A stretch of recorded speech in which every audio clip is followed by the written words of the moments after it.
Hello guys, എല്ലാവർക്കും അഗ്നിപരീക്ഷയുടെ 12ാമത്തെ episode review വീട്ടിലേക്ക് സ്വാഗതം. അപ്പൊ എല്ലാവർക്കും ഓണാശംസകൾ. ഓണാശംസകളുമായി ബന്ധപ്പെട്ടിട്ടുള്ള കഥകളും ഗെയിംസും ആണ് ഇന്നത്തെ അഗ്നിപരീക്ഷയുടെ 12ാമത്തെ എപ്പിസോഡിൽ നടക്കുന്നത്. അവിടെ കുറെ നേരം പ്രൊമോഷൻ, വൈറ്റ് ഗോൾഡിനെ കുറിച്ചുള്ള പ്രൊമോഷനാണ്. എല്ലാരും വളവളാന്ന് പറയണ്ടായിരുന്നു. നമുക്ക് കേട്ട് പ്രാന്ത് പിടിച്ച സത്യത്തിൽ വൈറ്റ് ഗോൾഡ് പ്രൊമോഷൻ എന്തിനു വേണ്ടിയിട്ടാണോ ഇളക്കണ സാമ്പാർന്ന് പറയണ പോലെ. പിന്നെ ഓണക്കളികളുണ്ടല്ലോ, പണ്ടത്തെ ഓണക്കളികൾ, സുന്ദരിക്കൊരു പൊട്ടുതടൽ, അതേപോലെ ആണ് ഇന്നത്തെ ഒരു ടാസ്ക്. അതിൽ രഞ്ജിനിക്കൊരു പൊട്ടുതടൽ, അത് തന്നെയാണ് ഇന്നത്തെ ടാസ്ക്. അതില് എല്ലാരും ഒന്ന് പൊട്ടുപെട്ട് കവളത്ത്, തലയില്, മണ്ടയില് എന്ന് കുറെ പേര് കഴുത്തിലൊക്കെ കുറെ ഒപ്പിട്ട് അതൊക്കെ ഒരു ലോലിറ്റാണ് കറക്റ്റ് മാത്രം നെറ്റിയില് പൊട്ട് വെച്ചത്. അതുകൊണ്ട് ലോലിറ്റിന് അടുത്തുള്ള ഒരു ടാസ്കിന് വേണ്ടിയിട്ട് അവർ ക്യാപ്റ്റനാണ് ചൂസ് ചെയ്തിട്ടുണ്ട്. പിന്നെ കഴിഞ്ഞ എപ്പിസോഡിൽ ഇൻഫിനിറ്റി പെൻഡഗിന്റെ ഷിജിലാലിനെയും എൽദോനെയും അടുത്ത 2 ക്യാപ്റ്റന്മാരായിട്ടും അവർ ചൂസ് ചെയ്തു. അപ്പൊ ഇവർക്ക് ചൂസ് ചെയ്യാം, ക്യാപ്റ്റന്മാരായിട്ട് ചൂസ് ചെയ്തുകൊണ്ട് ടീം അംഗങ്ങളെ അവർക്ക് ചൂസ് ചെയ്യാം. അങ്ങനെ ടീം അംഗങ്ങളായിട്ട് ഇവർ വിളിച്ചെടുത്തിരിക്കുകയാണ്. ലോലിനെ വിളിച്ചത് പൂജ, ടാഷി ആൻഡ് ശ്യാം. ഷിജിലാലിന്റെ ടീമിൽ സോന, രാകേഷ്, ഷാമോൻ ആൻഡ് എൽദോന്റെ ടീമിൽ ഷിജിൻ, അഫിയ, ഷിബിന ഇവരെ വിളിച്ചിട്ടുണ്ട്. അതിനുശേഷം നടന്ന സംഭവം വള്ളംകളി. അതിനുശേഷം അവരുടെ ടീം പറഞ്ഞാൽ വള്ളംകളിയാണ്. അപ്പൊ ഓരോ ടീമും അവിടുന്ന് ഒരു പൂക്കോട്ട എടുക്കുന്നു, വള്ളത്തിലുള്ള വള്ളം കൊടുക്കുന്നു, പങ്കായം കൊടുക്കുന്നു, ആൻഡ് മറ്റേ ഒരു 4-5 പൈപ്പ് കൊടുക്കും. ആ പൈപ്പില് പങ്കായത്തിന് മറ്റേ വള്ളത്തിനടിയിൽ വെച്ചിട്ട് അത് വെച്ചിട്ടാണ് തുഴഞ്ഞവന് പോകണം. തുഴഞ്ഞവന് പോയിട്ട് ആര് കുറഞ്ഞ സമയത്തിനുള്ളിൽ ആ പൂക്കോട്ട അവിടെ എത്തിക്കുന്നു, അവരാണ് ആ ടാസ്കിലെ വിന്നർ. അങ്ങനെ 3 ടീമും അസലായിട്ട് പെർഫോം ചെയ്തു. അതിൽ തന്നെ പെർഫോം ചെയ്തിട്ട് ആദ്യം എൽദോൻ ടീം വന്നത്. എൽദോൻ ടീം ഫിനിഷ് ചെയ്തു, പിന്നെ ലോലിയുടെ ടീം ഫിനിഷ് ചെയ്തു, പിന്നെ ഷിജുലാലിന്റെ ടീം ഫിനിഷ് ചെയ്തു. ഇവരാണ് ക്യാപ്റ്റന്മാര്. എന്നിട്ട് ഫിനിഷ് ചെയ്തത് 3rd പൊസിഷൻ എത്തിയത് 2 മിനിറ്റും 30 സെക്കൻഡും കവർ ചെയ്തിട്ട് എൽദോൻ ടീമാണ് ഫിനിഷ് ചെയ്തത്. അതില് വിന്നറായത് ഷിജിലാലിന്റെ ടീം നല്ല കളിച്ചിട്ടുണ്ടായിരുന്നു. അവരുടെ ടീമാണ് ജയിച്ചത്. വിന്നർക്കും എല്ലാം ആദ്യം പറഞ്ഞത് വിന്നർക്ക് മാത്രം പാൽപ്പായസമാണ്. അത് ഒരുമാതിരി ഓണമായിട്ട് അവർക്ക് മാത്രം ഒരു പാൽപ്പായസം എന്ന് പറയുമ്പോൾ പാൽപ്പായസം എന്നൊക്കെ പറയാം, ഒരുമാതിരി പരിപാടിയായി. പക്ഷെ അവർക്ക് ആദ്യം പായസം കൊടുത്തതിന് ശേഷം വീണ്ടും എല്ലാവർക്കും ഉണ്ട് പായസം എന്ന് പറഞ്ഞിട്ടാണ് പായസം കൊണ്ടുവരുന്നത്.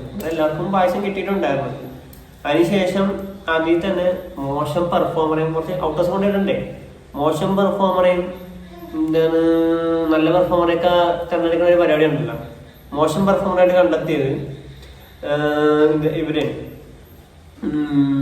എൽദോന്റെ ടീമിൽ നിന്ന് എൽദോയും ഷിബിനെ. അവർക്ക് എൽദോ ഷിബിനെ പറയണത് എൽദോ മറ്റേ ബയോളജി ഫിസിക്സ് ഒക്കെ പറഞ്ഞ അങ്ങനത്തെ ഒരു ഡയലോഗ് പഠിച്ച് എൽദോയും ഷിബിനെയും നേരെ ഔട്ടോസിൽ പോയി അവർ പിടിച്ചു. പിന്നെ ലോലിറ്റ ടീമിൽ നിന്ന് ലോലിറ്റയും പൂജയും പോയി. അവർക്ക് ആർക്കും എല്ലാവരും ബെസ്റ്റ് ആയിട്ട് പെർഫോം ചെയ്തെന്ന് പറഞ്ഞിട്ട് ജഡ്ജസ് പറഞ്ഞ് നിങ്ങൾ ഡിസൈഡ് ചെയ്താൽ നിങ്ങൾക്കും എല്ലാം കൊള്ളാം, അല്ലെങ്കിൽ ഞങ്ങൾ വിളിച്ചിട്ട് ആൾക്കാരെ വിളിച്ച് പുറത്തിടണമെന്ന് പറഞ്ഞു, ഔട്ടോസ് കൊണ്ടിടുമെന്ന് പറഞ്ഞു. അങ്ങനെ അവര് പറഞ്ഞു. ലാസ്റ്റ് ജയിച്ച ടീമിനും ഒരു പ്രിവിലേജ് കൊടുത്ത് നിങ്ങൾക്ക് പറയാം ഈ 2 ടീമിനും ആരാ കൊണ്ടുവരണമെന്ന് പറഞ്ഞു. അവരങ്ങനെ പറഞ്ഞിട്ട് അങ്ങനെ മൊത്തം 4 ആൾക്കാർ, എൽദോ, ഷിബിന ആൻഡ് ലോലിറ്റ ആൻഡ് പൂജ, ഇത്രയും പേര് ഔട്ടോസിൽ പോയി. അതിൽ തന്നെ നമ്മുടെ ഷാമോനാണ് ഇൻഫിനിറ്റി പെന്നെ കിട്ടിയത്. ഷാമോൻ നല്ലപോലെ കളിച്ചിട്ടുണ്ട് എല്ലാവരുടെയും വിലയിരുത്തലും ജഡ്ജസിനും ഇഷ്ടപ്പെട്ടത് കൊണ്ട് തന്നെ ഷാമോൻ അതിൽ ഇൻഫിനിറ്റി പെന്നെ കിട്ടി. ഷാമോൻ കിട്ടിയത് മൈക്ക് ടൈം ആണ്. 2-3 എപ്പിസോഡായിട്ട് ഇതെല്ലാവർക്കും മൈക്ക് ടൈം കൊടുക്കുന്നുണ്ട്. അതിൽ തന്നെ മൈക്ക് ടൈം നല്ല പോലെ യൂസ് ചെയ്തതായിട്ട് എനിക്ക് തോന്നി. കാരണം എല്ലാവരും തന്നെ ഇതുവരെ കിട്ടിയിട്ടുള്ള ആൾക്കാരൊക്കെ സ്വയം ബൂസ്റ്റ് ചെയ്യുന്നതോ അല്ലെങ്കിൽ ഒരാളെ എയിം ചെയ്തിട്ട് അവർക്കെതിരെ സംസാരിക്കുന്നതായിട്ടുള്ള ഒരു ടൈപ്പ് ഓഫ് ടോക്കാണ് അവിടെ കണ്ടിട്ടുള്ളത്. ഇന്നത്തെ ഷാമോന് കിട്ടിയ മൈക്ക് ടൈം നല്ലപോലെ യൂട്ടിലൈസ് ചെയ്തു. അത് ജഡ്ജസും പറഞ്ഞിട്ടുണ്ട്, നല്ലപോലെ യൂട്ടിലൈസ് ചെയ്തു. അത് ഇൻഡിവിജ്വലായിട്ട് പോലും ജഡ്ജസ് എന്ത് ചെയ്യുന്നു അല്ലെങ്കിൽ ജഡ്ജസിനെ കുറിച്ച് പറയുന്നതും ഇത്രയും വരെ എപ്പിസോഡിൽ നടന്നിട്ടുള്ളൊരു അനാലിസിസും അതും പറഞ്ഞിട്ടുണ്ട്. പിന്നെ ഈച്ച് ആൻഡ് എവരി മത്സരാർത്ഥികൾ അവിടെ ഉണ്ടായിരുന്ന എത്ര 12 ആൾക്കാരാണോ 12 ആൾക്കാർക്കും എത്ര ആൾക്കാരുണ്ടെങ്കിൽ അവരുടെ വീക്കും സ്ട്രെങ്ത്തും എല്ലാം കലക്കി എല്ലാം പറഞ്ഞിട്ടുണ്ട്. അത് നമുക്ക് ഇഷ്ടപ്പെടും. അപ്പൊ അതിൽ തന്നെ ശ്യാമയോട് ചെറിയ രീതിയിലൊരു ക്ലാഷ് ഉണ്ടാകുന്ന പോലെ സംസാരിച്ചു. അപ്പൊ ഇവന്റേതായിട്ടുള്ള സ്റ്റോറി അന്നൊരു ദിവസം പറഞ്ഞിട്ടുണ്ടായിരുന്നു. ശ്യാമിന്റെ ഒരു കാര്യം പറഞ്ഞപ്പോ ശ്യാം പറഞ്ഞു അവര് അനുഭവിക്കുന്ന അല്ലെങ്കിൽ ഇതേക്കുറിച്ച് അറിയാൻ പാടില്ലാത്ത ഒരു ഗേ ആണല്ലോ, അപ്പൊ അതിനെ കുറിച്ചൊരു ടോക്ക് നടന്നിട്ടുണ്ടായിരുന്നു. അപ്പൊ ഇവൻ ചോദിക്കുകയാണ്, അന്ന് അഭിറാം ഇതിനെ കുറിച്ച് സംസാരിച്ചപ്പോൾ നീ എന്തുകൊണ്ട് റിയാക്ട് ചെയ്തില്ല എന്ന് പറഞ്ഞപ്പോ ആശാനൊന്നും മിണ്ടണില്ല. അതായത് ഒന്നും മിണ്ടാൻ പറ്റണില്ല. കാരണം അവൻ പ്രതികരിക്കേണ്ട സമയത്തിൽ അവൻ പ്രതികരിക്കും എന്ന് പറയുന്ന ഒരാൾ അവിടെ പ്രതികരിക്കണില്ല. ശ്യാമ് ചോദിച്ചപ്പോൾ അവന് ഉത്തരവില്ല. ഇവ ഇങ്ങനെ പറയുന്ന ആൾ എല്ലാ സ്ഥലത്തും പ്രതികരിക്കണമല്ലോ, അവൻ പ്രതികരിക്കണില്ല. അങ്ങനെ അതിൽ ഒരു ക്ലാഷസ് വന്നിട്ട് അതവിടെ ബ്രേക്ക് ചെയ്യുകയാണ് ചെയ്തത്. എനിക്ക് തോന്നുന്നത് അവിടെ വേറെ എന്തൊക്കെയോ ഇഷ്യൂസ് നടന്നിട്ടുണ്ട്. അത് റിവീൽ ചെയ്യുന്നില്ല, അല്ലെങ്കിൽ ടെലികാസ്റ്റ് ചെയ്യുന്നില്ല, അത്ര ഉള്ളൂ. അതോടെ അത് കഴിഞ്ഞു. പിന്നെ നെക്സ്റ്റ് കൊടുക്കുന്നത് വടംവലിയാണ്. നെക്സ്റ്റ് ഒരു ടാസ്ക്കാണ്. ഓണത്തിന് ഒരു ആഘോഷം പോലെ ഒരു വടംവലി കൊടുക്കുക. വടംവലിക്ക് നമുക്ക് ജഡ്ജസ് ആൻഡ് ആങ്കേഴ്സ് ഉൾപ്പെടെ ഒരു ടീം അവിടെ ഫോം ചെയ്യാം. അതിൽ തന്നെ രഞ്ജിനി ടീം വിളിച്ചിട്ടുണ്ടായിരുന്നു. രഞ്ജിനി വിളിച്ച ടീം രാകേഷ്, അഫിയാൻ, ടാഷി. രഞ്ജിനി വിളിച്ച ടീം. അഖിലിന്റെ ടീമില് ഷിജിൻ, ഷിബിന, ശ്യാം. റിയാസിന്റെ ടീമില് ഷിജുലാൽ, ഷാമോൻ, സോന. റെനീഷ ടീമില് എൽദോ, പൂജ, ലോലിറ്റ. അഖിലും ഈ ടീമിനെ വിളിച്ചതിന് ശേഷം അഖിലിന്റെയും റിയാസിന്റെയും ടീമാണ് ആദ്യം വടംവലിക്ക് വേണ്ടി നിന്നത്. ആ വടംവലി നിന്നതിൽ അഖിലിന്റെ ടീം ആണ് ജയിച്ചത്. അഖിൽ നല്ല പെർഫോമാണ്. അതായത് ജഡ്ജാണെന്നുള്ളൊരു നോട്ടമൊന്നുമില്ല, ആൾ നല്ലപോലെ അവിടെ പെർഫോം ചെയ്തിട്ടുണ്ട്. നല്ലപോലെ കളിച്ചിട്ട് ആളുടെ ടീം ജയിച്ച്.